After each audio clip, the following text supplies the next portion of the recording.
Соңғы 5 айда 4000-ға жуық кәсіпкердің құқығы қорғалды. 100-ден астам әкімшілік істің күші жойылды. Бұл туралы Түркістан облысы прокурорының ірі кәсіпкерлермен кездесуінде белгілі болды. Басқосуда көтерілген басты тақырып жеке кәсіпкерлердің жұмысына кедергі болған заңсыздықтың алдын алу.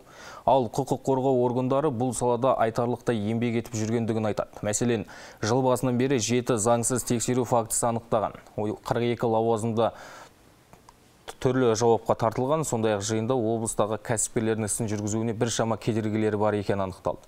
Оның басым бөлігі жер, салық, мемлекеттік сатып алу, мемлекеттік органдарының әрекетсіздігінен дейді мамандар. Мысалы, 22 жылдың статистикасына жүйінсек, жер қатынастары қатысты мәселелер келіп түскен барлық өтініштердің 33,7% құраса, мемлекеттік органдардың әрекеттеріне қатысты 19,7% болады. Ауыл шаруашылық пен субсидия мәселелері 4,5% болып табылады.